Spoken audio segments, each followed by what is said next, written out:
بسم الله الحمد لله والصلاة والسلام على رسول الله وعلى آله وأصحابه ومن سن بسنته إلى يوم الدين أما بعد.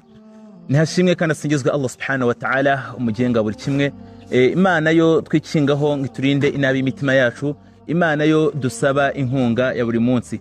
Nyagasani Imana ntawe ari kuyoboka muri iyi nzira buretse wa wundi wagira impuwe. Dusaba tunakwinginga tunagutakambira yuko wahundagaza ndetse ukanasesekaza ku kiremwa cyiza kuruta ibindi.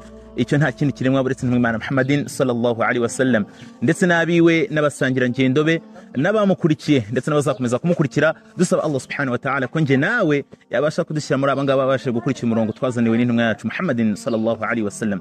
Bavandimwe bagandukira Imana, kuri uyu munsi kuri aya masaha nifuje ko twaganira ku nama enye nje nawe dukeneye ku mutima, nje nawe akakanya dukeneye kugira ngo zibe zatugira akamaro, zibe zabasha kutwibutsa ndetse no kutwibutsa umuco wa Kiislamu. Bavandimwe ngandukira Imana, izo nta zindi nama ni inama Luqman alayhi salamu yagira umwana we. Inama enye Luqman yagira umwana we ari nge zireba, ari nge nawe zireba. Muvandimwe ngandukira Imana, muri izo nama Luqman alayhi salam yabwiye umwana we amugira inama. Iyo nama nyerenye ku mutima, nge iyo nama nakugira, nge iyo nama uyikeneye mbere yuko wowe uyigezwaho. Yaramubwiye ati ya bunayya, yewe mwana wanje, yewe kibondo cyanje, wa idha kunta fi majalisi nasi fahfadhu lisanaka, nigihe uzaba uri mu bantu, nigihe uzaba uri mu mbaga mu bantu, uzaririnde ururimi rwawe.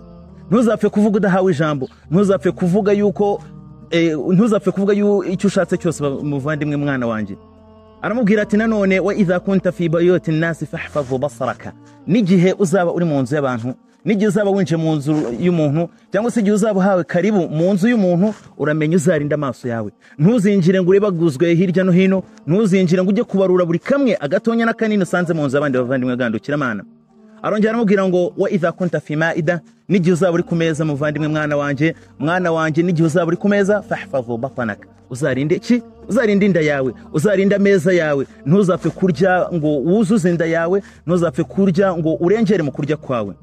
Hanyuma inama ya kane Luqman alayhi salam yagira umwana we, aramubwira ati wa idha kunta fi salah, nigihe uzaba uri mu isala, nigihe uzaba uri imbere ya Allah subhanahu wa ta'ala fahfadhu qalbaka, uzarinde umutima wawe. Muvandimwe mwana wanje, izi ni inama Luqman alayhi salam yagira umwana we. Izi nama nje uzikeneye kurusha ko uzikeneye, ni ngombwa ngo tuzibukeho, tuzibukiranye amanywa ko yandi ijoro kurindi. Hari ubwo nje nawe ibi ngibi twamaze gutererana ari byo byabasha gutuma Allah subhanahu wa ta'ala atwishimira. Bavandimwe gandukira Imana, bityo nahanje nahawe kugira ngo tubashe gukurikira ibyo Imana Muhammad sallallahu alaihi wasallam yatubwiye, ndetse no gukurikira ibyo bamwe mu batabiina bagiye batuzanira byiza. Bavandimwe gandukira Imana, izi nama ni nziza, zirakureba, zirareba umutonya, zirareba umukuru, ntago zireba bari ababanje, ziraturira twese. Bavandimwe gandukira Imana, dusabe Allah subhanahu wa ta'ala rero ko yatworohereza ndetse akaduha no gusobanukirwa, akaduha ibyiza teguriye abeza, ndetse akaturinda nibibi by'imitima yacu. Subhanakallahumma bihamdik, nashhadu an la ilaha illa anta wa nastaghfiruka wa natubu ilayk. والسلام عليكم ورحمة الله تعالى وبركاته.